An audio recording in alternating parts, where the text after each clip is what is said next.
Hi guys, তোমরা কেমন আছো? আশা করি সকলে ভালো আছো।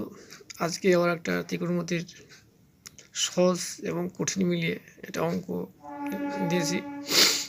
যারা পড়াশোনা করেছে তাদের পক্ষে কোনো অসুবিধা নেই, আর যারা পড়াশোনা করেনি তাদের পক্ষে খুব সমস্যা এই অঙ্কটা করতে।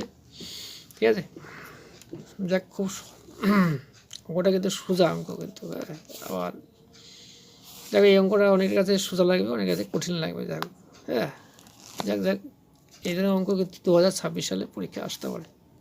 দেখো কীভাবে করছে, দেখো কী আছে, দেখো যে আছে, যদি sine theta by x equal to cos theta by y হয়, তাহলে দেখাও যে sine theta minus cos theta equal to এত। তাই দেখো কীভাবে করছি, সহজভাবে করেছি। দেখো কী আছে, দেখো সাইন থিটা বাই কী আছে এক্স ইজিক্যাল টু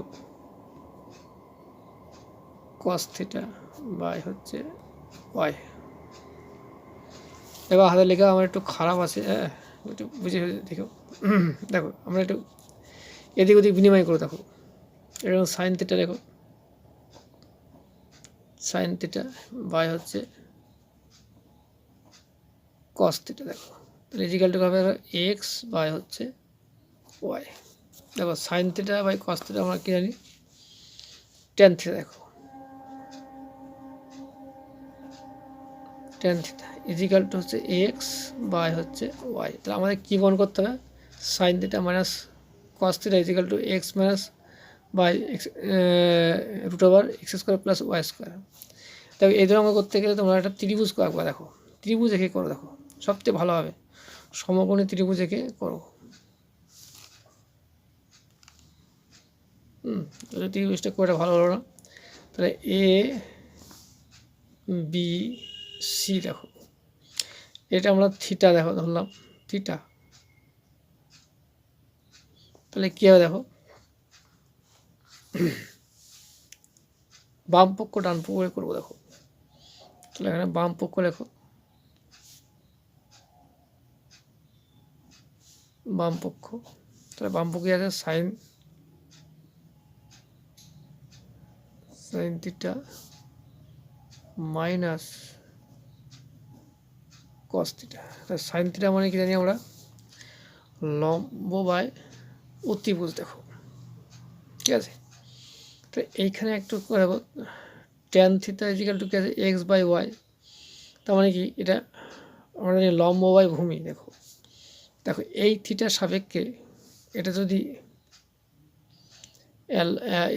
মানে এর বিপরীত হচ্ছে লম্ব হয়। দেখো তাহলে কি লম্ব মানে কি এ বি হবে এখানে, আর ভূমিটা কী করে দাও বিসি হবে। তাহলে কিন্তু এ দেখো এটা, তাহলে এসি কত হবে এখানে। দেখো এসি যদি করতে, দেখো দেখো থিটা সাপেক্ষে তাকে লম্ব মানে দেখো এখানে এক্স লেখো, আর ভূমি হচ্ছে ওয়াই। দেখো দেখো আমরা জানি অতিভুজ ইজিক্যাল টু কি, লম্ব স্কয়ার প্লাস ভূমি square.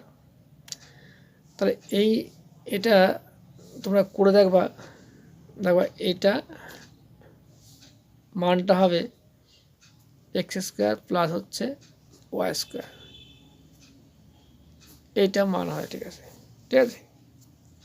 X square plus y square এইটা হচ্ছে মান হবে। দেখো তাহলে এবার আমরা সহজে কিন্তু আমি এটা করে বেশি দেখালাম না। দেখো অঙ্কটা বড় হয়ে যাবে, কারণ তোমরা জানো দেখো যে লম্ব স্কোয়ার প্লাস ভূমি স্কোয়ার ইজিক্যাল টু হয় অতিভুজ স্কোয়ার। তাহলে এখানে অতিভুজে তোমরা এভাবে বের করবে, দেখো মানটা কিন্তু এটা পেয়ে যাবে। দেখো তাহলে সাইন থিটা মানে কি, লম্ব বাই অতিভুজ। তো লম্ব কত আছে এক্স বসাও, এক্স স্কোয়ার প্লাস হচ্ছে ওয়াই স্কোয়ার মাইনাস লেখো কস থিটা মানে কি, ভূমি বাই হচ্ছে অতিভুজ। তাহলে ভূমি কত আছে ওয়াই আছে, অতিভুজ কত আছে এক্স স্কোয়ার প্লাস হচ্ছে ওয়াই স্কোয়ার। তাহলে এটা যদি আমি করি লসাগু গুণন করি, তাহলে কী হবে, দেখো এখানে ভূমিটা কিন্তু একই আছে দেখো প্রত্যেকটা ক্ষেত্রে। তাহলে আমরা এটা লিখতে পারি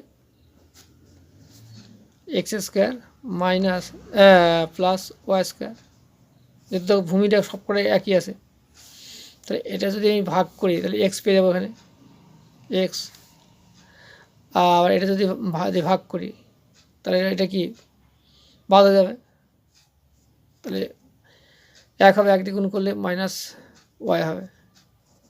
তাহলে আমাদের কী প্রমাণ করতে হবে দেখো, sine theta minus cos theta equal to x minus y by root over x square plus y square. দেখো এটা করে ফেলেছি দেখো। তাহলে আমাদের অতএব কী হবে দেখো লিখতে পারি, অতএব বাম পক্ষ ইকুয়াল টু ডান পক্ষ। এইটা আমাদের প্রমাণ হয়ে গেল দেখো। তো তোমাদের একটা কথা বলে দেখো, এইখানটায় অনেকে হয়তো ভাবে কী করে করলো না করলো, দেখো এখানে একটা জিনিস খেয়াল করবা, তোমরা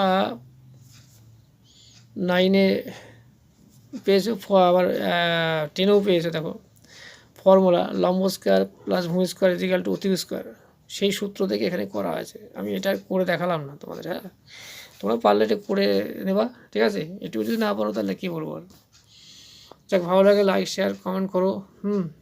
আর কোথাও যদি কোনো অসুবিধা হয় তোমরা বলো, আমি আরও ব্যাখ্যা করে দেবো। হ্যাঁ, আমি এখানে রাখছি।